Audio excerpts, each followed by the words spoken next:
O seu nível de LDL está perigosamente alto. O que deve fazer? Recentemente, a minha esposa fez uma análise ao sangue e mostrou-me os resultados. O nível de LDL estava muito elevado e ela estava preocupada. Preciso tomar estatinas? Perguntava ela. Hoje vou contar-lhe o que lhe disse e falar sobre coisas que muita gente nunca soube acerca do LDL. O LDL não é colesterol. A proteína LDL é produzida pelo seu fígado. Isto é perfeitamente normal e o fígado embala este colesterol de forma a que possa ser entregue às células. Porquê? Porque é que vai para a célula? Porque este colesterol é necessário para ajudar a produzir hormonas, testosterona, estrogênio e a hormona do estresse chamada cortisol. O colesterol é a matéria-prima que ajuda a produzir vitamina B e a fabricar bilis. As membranas das suas células são feitas de colesterol. E o que é realmente interessante é que, dentro desta carga, não está apenas o colesterol, não são só pequenas partículas, mas também lá se encontra 45% de toda a sua vitamina E. 76% dos seus carotenoides, como por exemplo o beta-caroteno, também estão presentes neste LDL. Também contém a coenzima Q10, um poderoso antioxidante que apoia o coração e as mitocôndrias. Aqui também se encontra a vitamina K, que ajuda a prevenir hemorragias. Se o LDL fosse assim tão mau, por que é que contém antioxidantes tão importantes? E agora, o próximo ponto que vou falar é que mais de 50% de todos os ataques cardíacos ocorrem em pessoas com níveis normais de LDL. Quando recebe os seus resultados de análise e vê LDL, normalmente vai indicado como LDL-C. Basicamente, refere-se à quantidade total de colesterol LDL que tem. E quando falamos de total, estamos a falar de peso por volume. O que não mede é algo muito mais importante, porque dentro desta pequena carga existem estas pequenas partículas de colesterol e há dois tipos diferentes. Existem as pequenas. Estas são chamadas de pequenas e densas, e depois há as grandes. Estas são chamadas de grandes e flutuantes. Agora vou explicar porque é que isto é importante. Porque as pequenas e densas podem realmente causar problemas, e é por isso que este tipo pequeno consegue penetrar na parede da artéria e causar complicações. Vou mostrar-lhe porque é que se formam mais partículas pequenas e densas. Mas o que precisa de saber é que existem dois tipos de LDL que não aparecem no seu teste regular de colesterol. Para isso, é necessário fazer um teste especial. Chama-se teste avançado do perfil lipídico. E só para que saiba, o LDL elevado do meu marido não era do tipo pequeno e denso, não era do tipo mau. Ele tinha uma maior quantidade de partículas grandes e flutuantes. Vou explicar porquê. Isto na verdade não é um problema, mas se não fizer esta distinção, as pessoas entram em pânico, assustam-se e começam a tomar algo chamado estatinas, sobre o qual também vou falar. Estas são algumas das coisas básicas que precisa de saber. Há mais uma coisa. Não vou entrar em muitos detalhes, mas não sei se já ouviu falar de algo chamado APOV. Basicamente, é o número destas partículas, ou seja, é uma forma indireta de medir se tem mais destas pequenas partículas densas. Porque se esse número for elevado, isso significa que haverá mais pequenas partículas nesse pequeno caminhão de carga, porque se tivesse partículas maiores, haveria menos em número, porque são do tipo maior, mas consegue-se encaixar mais partículas pequenas. Portanto, quando tem um APOB elevado, isso geralmente significa que tem mais partículas pequenas e densas de colesterol na unidade de carga LDL. Então, o APOB é um bom indicador? Sim, é outro bom indicador que o ajuda a perceber o que se passa nessa pequena unidade de carga. Agora vamos passar para um dos maiores estudos já feitos sobre dieta. Chama-se Dieta Mediterrânica PEDIMED. Este é o estudo sobre o qual muitos médicos e notícias lhe dirão que pode reduzir os seus eventos cardiovasculares em 30%. Por isso é que deve começar esta dieta, porque eles provaram isso. Normalmente dizem que este estudo provou que esta dieta previne doenças cardíacas. E estamos a falar de mais de 7.000 pessoas em Espanha. Isto foi publicado no The New England Journal of Medicine. É o maior ensaio de intervenção já realizado até agora. E vê-se isto em todo o lado na internet. A dieta mediterrânica reduz os eventos cardiovasculares em 30%. Agora, quero dissecar isto, porque está indiretamente relacionado com o LDL. A primeira grande questão nesta dieta. Com o que é que comparam esta dieta? Basicamente, havia um grupo a quem deram azeite gratuito, frutos secos gratuitos e aconselhamento nutricional. Portanto, este era um dos grupos. Ao outro grupo foi dito para seguir uma dieta pobre em gordura. E foi só isso? Era isto que estavam a comparar. Muitos dos outros detalhes e coisas que fizeram para ajudar foram, de certa forma, filtrados. A isto chamaram ajustar os fatores do estilo de vida, que basicamente significa filtrar estes elementos. porque, no fundo, estavam mesmo a comparar dois grupos, como se fosse ruído de fundo. Um era o grupo que consumia mais azeite e frutos secos, e o outro era o grupo que, em geral, tinha de seguir uma dieta pobre em gordura. E o curioso é que, neste caso, o grupo de controlo não seguiu a dieta pobre em gordura. Quando analisamos todas as calorias, a quantidade de gordura acabou por ser de 37%. O grupo mediterrâneo tinha 41% de gordura. Isto significava, na verdade, mais gordura. Isto representa uma diferença de 4%. Portanto, este é um estudo importante que compara pessoas que receberam refeições gratuitas e acompanhamento com pessoas que receberam conselhos mas não os seguiram. Depois foi retirado.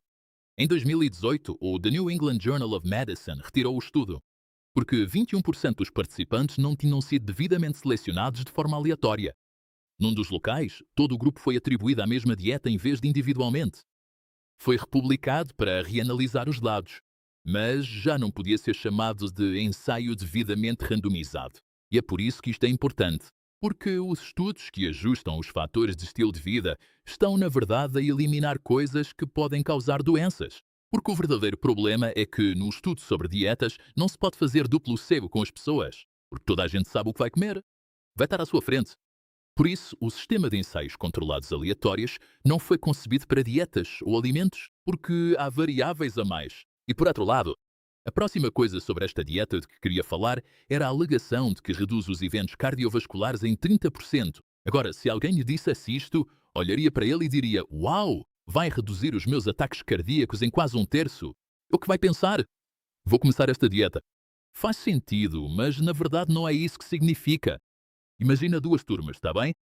Cada turma tem 100 pessoas. Aqui, a turma A não segue a dieta mediterrânica. Recebem recomendações de baixo teor de gordura. Ao fim de 5 anos neste grupo, cerca de 4 pessoas têm um evento cardiovascular. Depois, passamos para a turma B. Aqui, este é o grupo da dieta mediterrânica.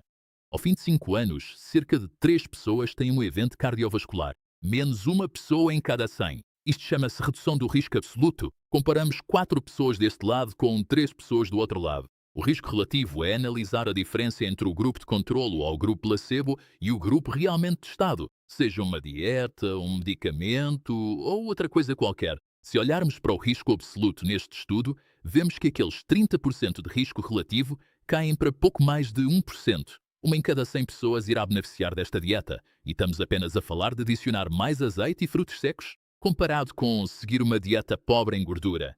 Mas, na verdade, não estás a reduzir assim tanto a tua gordura. Há muitos problemas na investigação sobre a nutrição, dietas e alimentos, porque há variáveis a mais. Os ensaios clínicos randomizados, RCT, são geralmente concebidos para estudos de medicamentos, para garantir que o medicamento é suficientemente eficaz e seguro. Por isso, da próxima vez que olhares para um estudo, lembra-te se estão a falar de risco relativo ou risco absoluto. E, acima de tudo, a dieta mediterrânica não mostrou qualquer redução nos eventos cardiovasculares. Na verdade, foi apenas uma redução nos casos de AVC. Neste estudo, não havia dados que mostrassem que mudar para esta dieta reduziria infartos do miocárdio ou mesmo mortes por infarto. Esta é a melhor prova que temos sobre qualquer dieta no mundo. E nem sequer conseguimos provar que isto funciona de forma significativa. Se o teu ambiente estiver degradado, tudo o resto fica comprometido. Isto é como um aquário. Se poluires a água, os peixes ficam doentes. Podes dar-lhes a melhor comida. Podes tratar cada sintoma individualmente. Mas se a água continuar tóxica, nada melhora. O corpo funciona com cerca de 10 sinais, como insulina, cortisol, inflamação, qualidade do sono, função intestinal. Cada um deles afeta a forma como te sentes, mas há sempre um sinal que está mais desregulado que os outros, e se não o corrigires, tudo o resto fica bloqueado. Preparei um teste gratuito de 2 minutos que vai descobrir qual é esse sinal partir. Diz-te qual dos principais sinais está a travar o teu corpo neste momento. Clica no link na descrição, faz o teste e deixa de adivinhar. E voltando a este tema do LDL, quando as pessoas tentam assustar-te e dizem que o LDL causa ataques cardíacos, mortes cardíacas ou AVCs, repara que os RCTs envolvidos na investigação sobre o LDL nunca provaram causalidade. Em vez disso, o que mencionam é uma relação estatística. Isto é muito diferente de causalidade. Uma relação é simplesmente algo que ocorre em paralelo ou ao lado de outra coisa. Na verdade, existem estudos que mostram que possuir uma televisão está associado ao risco de doença cardíaca, mas ninguém pensa que as televisões emitem raios de ataque cardíaco, pois não. A televisão está associada ao sedentarismo. E isso está relacionado com a disfunção metabólica. Ou seja, a televisão está presente na cena, mas não é a culpada. O mesmo se aplica à calvície. A calvície é um fator de risco para doenças cardíacas. Mas ninguém receita Rogaine para prevenir ataques cardíacos. Porque é que mais de 50% das pessoas que sofrem um ataque cardíaco têm níveis normais de LDL e, em 12 estudos que incluíram idosos, níveis mais elevados de LDL foram associados a uma vida mais longa? Quando pensamos em LDL, imaginamos uma gordura que entope as nossas artérias e impede o fluxo sanguíneo. Mas não é assim que funciona. As placas arteriais são compostas entre 60% e 87% por tecido fibroso e cálcio. O colesterol presente numa placa provém, na verdade, de glóbulos brancos mortos que contêm colesterol oxidado. O colesterol alimentar que consome não se acumula nas artérias como se pensa. O colesterol aparece depois, de forma diferente, como um penso rápido. E voltando ao caso da minha esposa, ela tinha LDL grande e flutuante, e isso não é totalmente patogénico. O LDL pequeno e denso surge quando há inflamação, quando consome demasiados hidratos de carbono e açúcar refinado, ou quando está sob muito stress. E sem avaliar se é pequeno e denso ou grande e flutuante, são colocados em algo chamado estatinas. Deixem-me falar-vos de algumas coisas sobre as estatinas. Em 21 ensaios com estatinas, o risco relativo de reduzir ataques cardíacos foi de 29%. Agora, quando vem esse número, parece importante. Menos de um terço em cada 100 pessoas será salva, certo? Não, porque se olharmos para o risco absoluto, isso desce para 1,3%. Ou seja, quase 99 em cada 100 pessoas não vão ter qualquer benefício das estatinas. Mas para mim a questão não é essa. A questão é que as estatinas inibem a produção de colesterol. E com as estatinas começa-se a consumir a coenzima Q10. Isto leva a todo o tipo de efeitos secundários nos músculos e reduz a capacidade de produzir certas coisas a partir dessa matéria-prima, o colesterol. Por isso, as suas hormonas sexuais, como a testosterona, ficam prejudicadas. Não consegue produzir hormonas do stress, como o cortisol, para se defender do stress. Não está a produzir colesterol para fazer vitamina B. E agora, sem colesterol suficiente, não consegue produzir sais biliares. Então, como é que vai absorver as vitaminas lipossolúveis dos alimentos? Não consegue. Por isso, muita gente pergunta-me, que suplementos recomenda? É o que me perguntam. Claro que não sou tendencioso em relação à minha própria linha de suplementos de alta qualidade. No entanto, se for à Amazon e pesquisar por suplementos do Dr. Berg, pode encontrar mais informações. Há ainda um último ponto muito importante. Há pessoas que seguem uma dieta pobre em gorduras. Entra numa dieta cetogénica, tá bem? E depois o LDL deles aumenta. Existe algo chamado Lean Mass Hyperresponders. É como se fosse um grupo de pessoas que são uma exceção a esta regra. São magros, metabolicamente saudáveis, mas os seus corpos tendem a reagir produzindo mais LDL. Mas especialmente do tipo grande e flutuante, está bem?